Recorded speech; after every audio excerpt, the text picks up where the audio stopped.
Hello everyone. Today we're looking at early modern life in sport with our learning objective is to understand entertainment and lifestyles of the early modern era. Your starter is to explain why violent sports and games were very popular in the medieval era, and that's going to be linking back to our previous lesson. You should discuss the daily lives of people and how this impacted their choice of entertainment. So take a few moments to write down your title, your learning objective, and your starter. Pause the video and go ahead and resume when you are ready.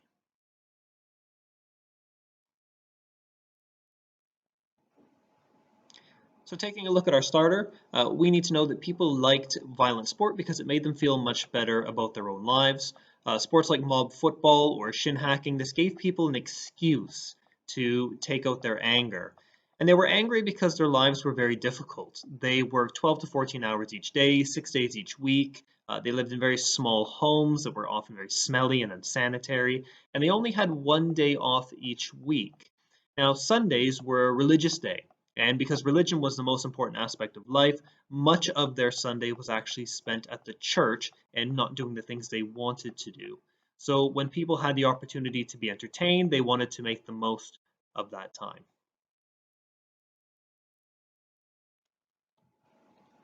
Now, earlier in the lesson, we talked about the early modern era and the medieval era, and it's important for us to know the differences between these three historical eras that we study. So go ahead and write down the medieval era takes place between the year 500 and 1500, the early modern era between the year 1450 and 1750, and the modern era is from the year 1700 until now.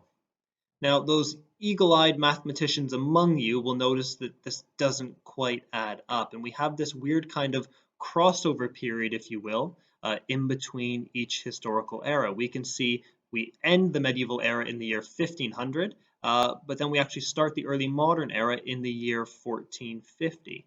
So we have this kind of 50-year crossover period. If we were to look at this on a timeline, we'd have the medieval era, with this little crossover period here into the early modern era, that 50 years. And we have the same 50-year crossover period into the modern era. Now, that's simply because there is no specific date in which an era changes. A change in era is actually a slow process. It takes a fair bit of time. Historians can't say it was on the 1st of March 1499 that the medieval era ended. But what they can say is it changed between roughly 1450 and 1500 was a transition from the medieval to the early modern era. So what we do need to understand and write down in our books is the following three historical eras, and we need to make sure we have the years for each. So we'll pause the video. Once we have those completed, we'll hit resume.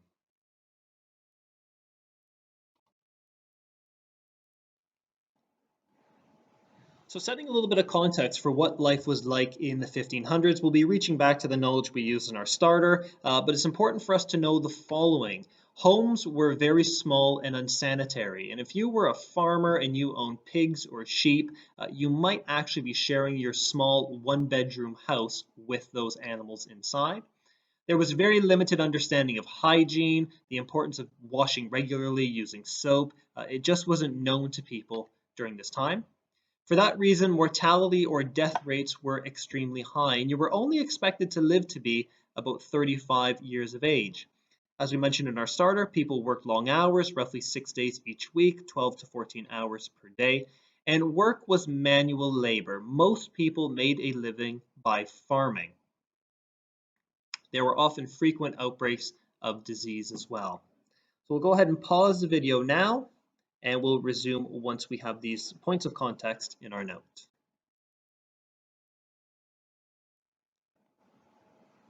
So there's no need to write this. We're just going to see if we can fill in the blanks. People had, and we have a blank, time off work. Blank was a day off for everyone. And religious holidays did exist, but they were few and far between, and they included, so making a list of those religious holidays. So go ahead and pause the video now, have a look at the screen, see if you can fill in any of those blanks, and in a few moments we'll resume and see how we did.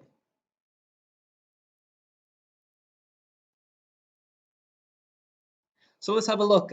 People had blank time off work. If you said something to the effect of little time off work, one day a week off work, you'd be absolutely correct. We know that people only had Sunday off. They worked the other 6 days a week.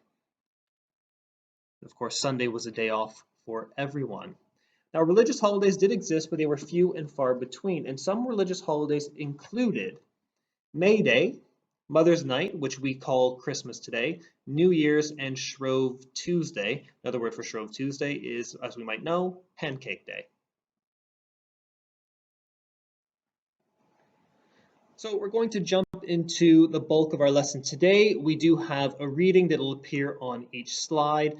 Your job is to go through the reading and to write down the most important points, which will be highlighted in bold at the bottom of each slide for you. So let's start off with early modern entertainment. The most popular form of entertainment was the theater. It was very affordable. Almost everyone in the 1500s could afford to go. Theaters were very interactive. The audience would often communicate with the actors, which is a big change from the theater today, where we often sit in total silence because we don't want to disturb the actors. There was also no covered roof, and this was to allow light in because, as we know, there was no electricity back in the 1500s. And we can see on the image on the right here, it's an open ceiling. Now, if you had a bit of money, you could pay to sit in these stalls, which we can see with the laser pointer, and that would keep you out of the rain. But they did cost a fair bit more money. Now, if you didn't have a lot of cash, you could stand in this area down here, and we call this area the groundlings. Now, this was one of the best places to actually watch a play from because you were so close to the actors. The disadvantage to standing in the groundlings is, first of all, you need to stand the whole time. But secondly, if it does rain, you're going to get very, very wet. But the groundlings were an attractive place to watch a play from because of their affordability. It's important for us to know and to write in our books the theater was the most popular and affordable form of entertainment, and the theater provided entertainment for all social classes. So go ahead and pause the video now. Let's get those points in our books with the title Early Modern Entertainment, and we'll resume playing when we're finished.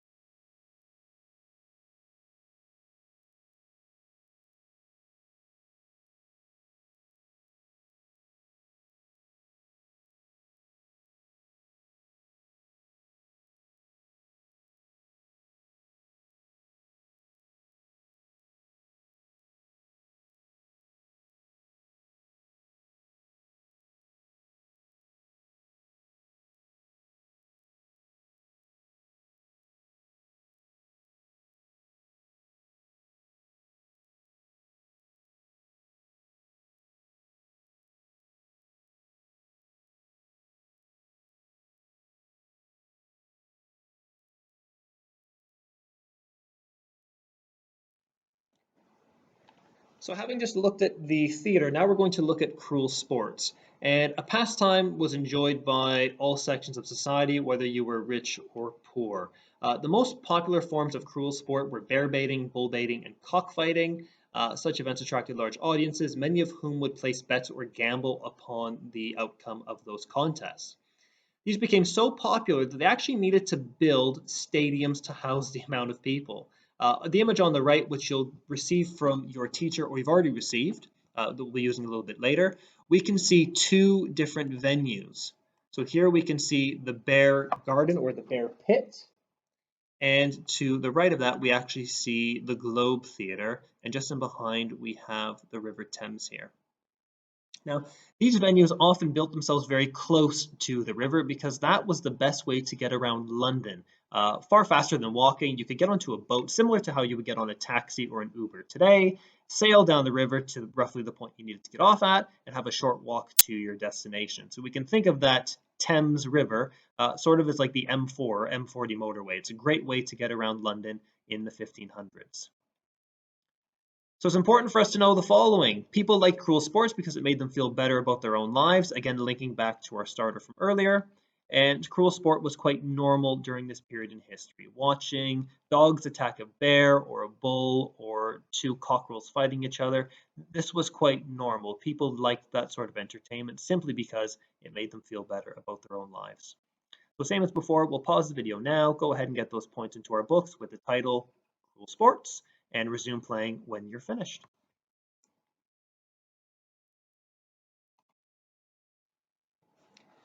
So getting into a bit more detail about cruel sport, we're going to focus on bear baiting. Now, many towns had a bear baiting arena where bears or bulls would be attacked by dogs. In this case, bears would often be chained to a wooden stake. We can actually see this in the image on the right. You see the chain from the neck down to a wooden stake in the ground. Sometimes the stakes were a little bit higher. Oftentimes it could even be a tree. And dogs would be released around the bear to make it angry. Now, the dogs could be trained to attack the bear, as we can see in the image on the right, biting its throat, trying to kill it, and spectators in the background could gamble on which dog they think would survive the longest or which dog might actually kill the bear. Another variant of this blood sport was for the bear to be blindfolded to make it more aggressive, or even blinded using a hot metal bar to poke both its eyes while it was in a cage. One of the most popular bear baiting arenas was called the Bear Garden. We'll look at that in a few moments in our source. And it was located in the Paris Garden in Southwark in London. It could accommodate up to 1,000 people. It was a circular building, very similar to how the theaters were built at the time. And this allowed for a staged area in the middle and seating 360 degrees around under a thatched roof. The design was copied by the builders of the first theaters because they realized under this design, everyone has quite a good view. So important for us to know, the bear garden could hold up to 1,000 people. The bear may be blindfolded or blinded with a hot metal pole, and the bear garden was circular just like the theater. So we'll go ahead and write a title as in bear baiting and our 3 facts it's important to know. When we're finished those, as always, we will resume playing the video.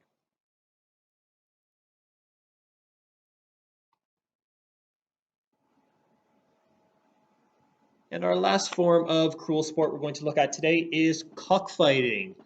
This was a very popular form of entertainment, and most towns again also had a cockfighting pit. Most often the fight would take place between a single pair of birds called cockerels. So a cockerel is a male bird. It's very territorial, and they don't do particularly well when they're placed in a confined area with another male cockerel. They want to fight to defend their territory. Sometimes as many as actually 20 cockerels could be placed into a ring at the same time. And similar to bear baiting, you would have spectators around the ring. They'd be going and watching, placing bets on which bird they think would last the longest or survive. So it's important for us to know the following. Cockfighting was between 2 male birds called cockerels. So they're male and they're very aggressive. Sometimes they would actually attach metal blades to their sharp talons to inflict maximum damage during the fighting as well. We'll have a title of cockfighting and the 2 points it's important for us to know. And of course, when we finish, we'll resume playing the video.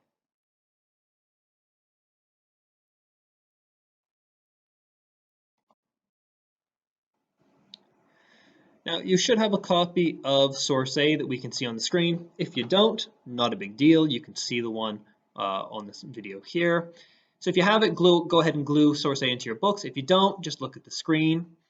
You'll need to label the bear garden and the theater as well as the River Thames, and we can do that just by having a look on the screen. You can see the bear garden is here. It's on the left. We're zoomed in a little bit more than the previous time we looked at the source. We can actually see it says bear baiting. They spelled bear a little bit differently in baiting, B-A-Y-T-I-N-G. It's Old English, of course. And we have the Globe Theatre over here and the River Thames in the background. So we'll label those 3 points. Beneath the source, we will need to write the following question in bold. What can source A tell us about the importance of entertainment in the 1500s?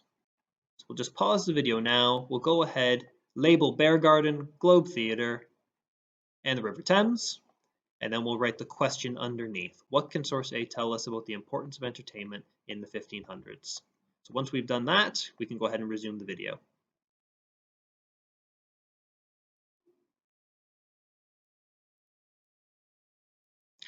Great, so we should have Bear Garden, River Thames, Globe Theatre labeled, and we should have a question underneath. What can source A tell us about the importance of entertainment in the 1500s? So when we're talking about the importance of entertainment, we need to look at a few specific points from our lesson. So we need to consider why these venues were actually built. Why was it they were building the Bear Garden and the theatre? What does it tell us about the popularity and the importance of entertainment for people during the 1500s? We also need to think about the average lives of people. What did they do for jobs? How many hours were they working? What were their lives really like? We also talked about the capacity of the bear garden, how many people it could hold. That will tell us a lot about how important bear baiting was to people at this time. Sort of like Wembley Stadium holds 90,000 people. That tells us football is very, very important. So if the bear garden can hold 1,000 people, it must tell us something about bear baiting. The last point to consider, think about where the bear garden and the theatre are built. And we're going to link that back to what we know about getting around London at this time, thinking about using the river in the background for that transportation. Your job now is to answer the question as best you can. What can Source A tell us about the importance of entertainment? Have about 5 to 7 minutes to work on that, and then we'll look at a sample question when you're finished. So take 5 or 7 minutes now. Let's put an answer in our books, and then we'll take up a sample answer momentarily.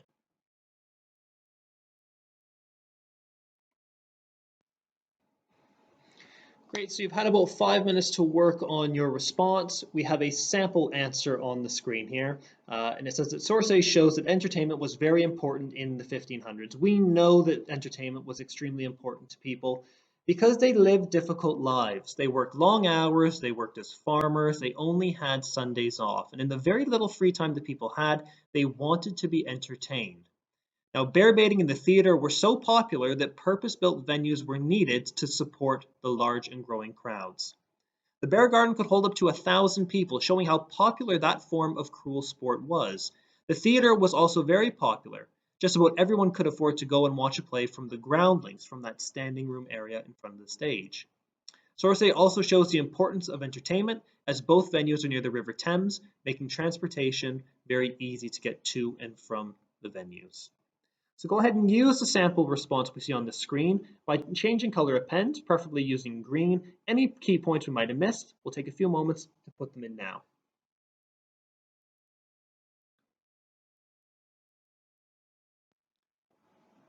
So having finished our sample response, our job is to move on to our task and to be completed as homework. Your job is to create a poster advertising a form of entertainment in the 1500s. So you can choose from bear baiting, cockfighting, or from the theater. Now, as few words as possible need to be used because most people in the 1500s could not actually read. So they would rely on pictures to show them the form of entertainment being offered. And let's make sure that it's colored as well to be as attractive as possible. So this is our final task. We'll leave this on the screen for a few more moments for you. You can pause the video now to see the instructions, and do make sure that this is being completed in your books, ready for the next time you're in school to show your teacher.